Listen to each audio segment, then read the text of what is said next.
Hey everyone, today we are going to build a spoilboard for this CNC machine. The first thing you're going to have to do is determine the width you want your spoilboard as well as the length. For the width of mine, I went about here and here, which came to about 340 millimeters. The reason I did that is so that I can have a couple of extra T-slots on the outside. These will be used to clamp your workpiece to your spoilboard, so you should have at least one slot on the outside of your spoilboard.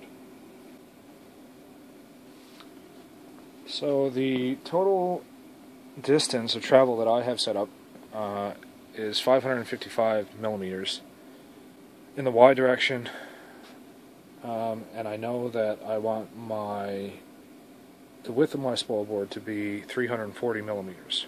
So what I'm going to do is take that 555 millimeters and I'm going to subtract 30 millimeters from that.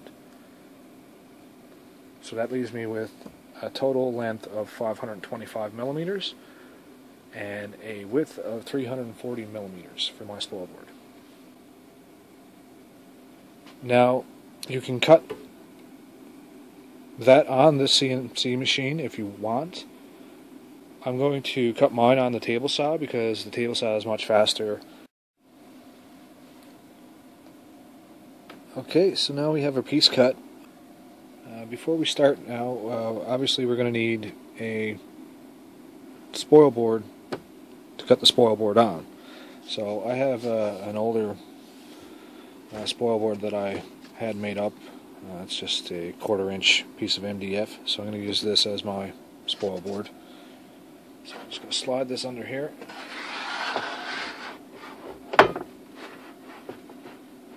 Line everything up. I'm going to line this edge here.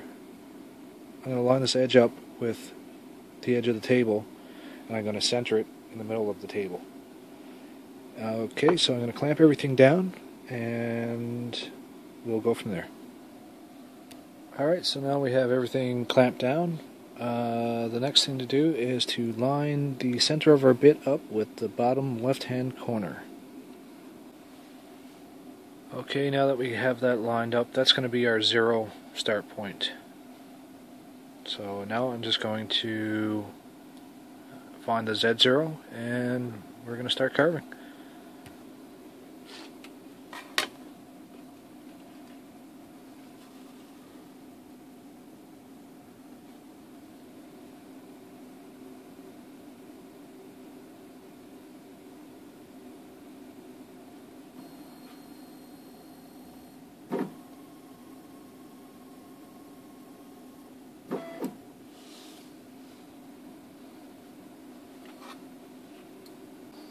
Okay, so now we are going to drill our holes that are going to bolt this spoilboard to the table.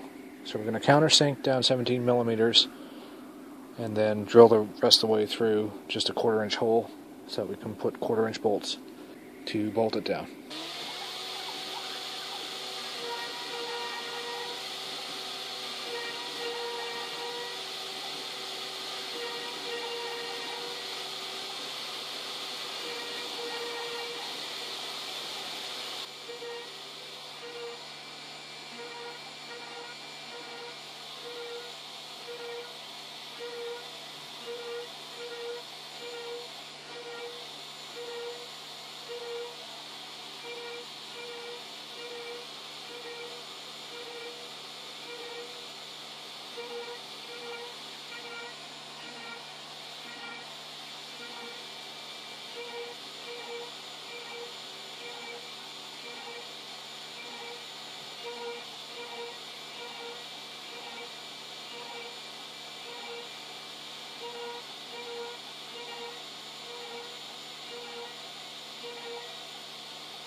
Okay, so now I'm just going to take a bit of sandpaper to the outside of these holes, and I'm going to bolt this piece to the table.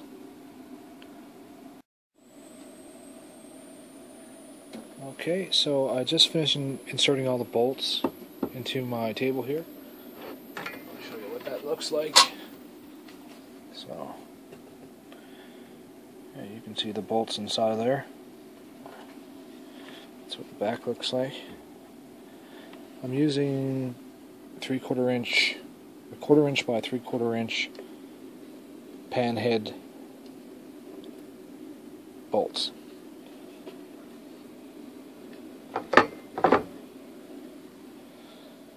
So you just want to make sure everything fits. It all fits in the T-grooves. So that's good.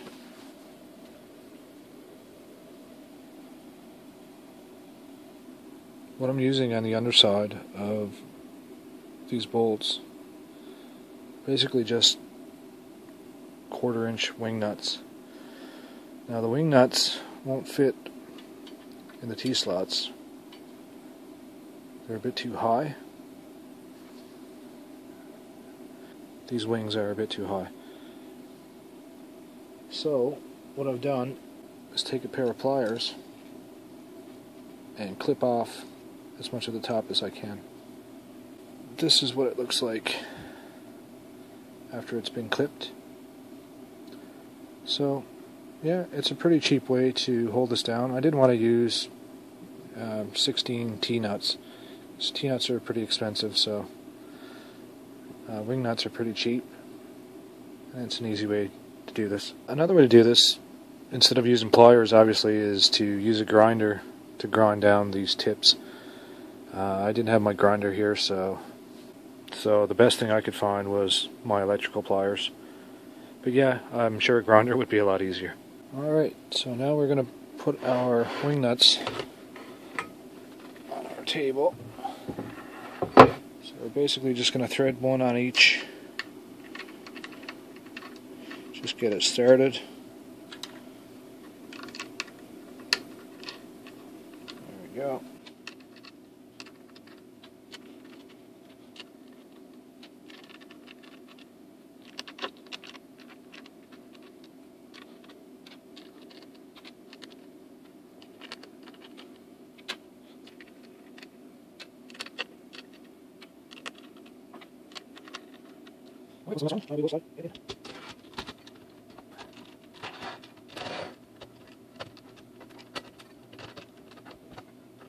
Alright, now we'll tighten them up.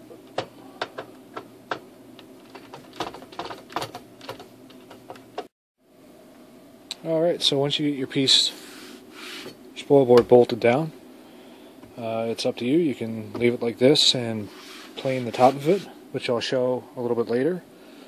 Or you can carve some T-slots into it, which is what I'm going to do.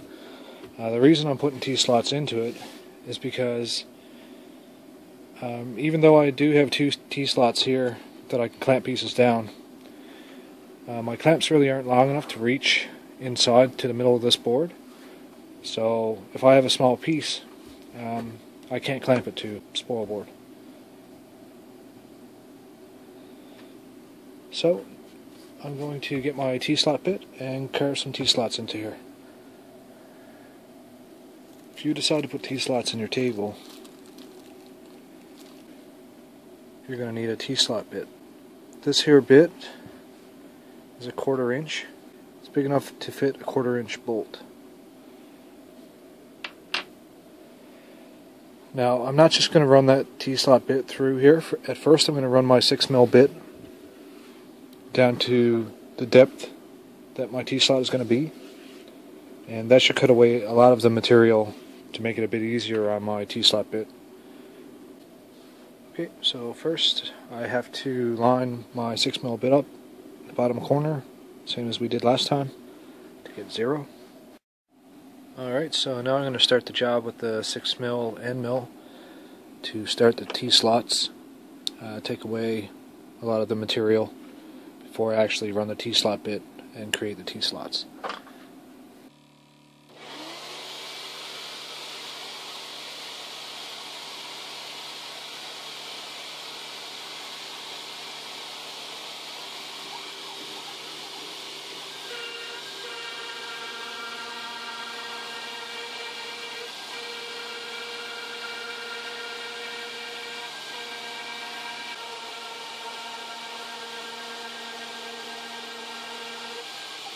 Alright, so now I'm just going to run a little bit of sandpaper over this and vacuum it up, and then we're ready for our T-bit.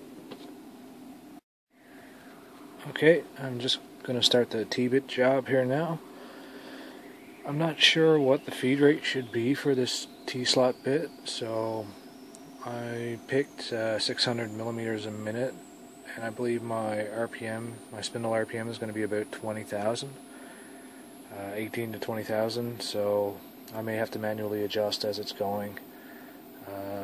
I don't know if it's going to be too fast or too slow. I guess we'll just have to wait and see. So let's see what happens.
Alright, I think that turned out quite well. You can see that 1/4 inch bolt slides perfectly in there, and it doesn't turn. So yeah, that's great. So the final step is to plane this down. That will give us a nice level surface, so that anything we put on here is going to be perfectly level. Alright, now for the final step, I'm going to use a 5/8 straight bit to plane the top of the table so that it's level.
Well guys, that's it for the Spoilboard build. I think it turned out pretty good for a first try. If you have any questions or comments about this project, feel free to leave a comment below or send me a message. I'll be happy to get back to you.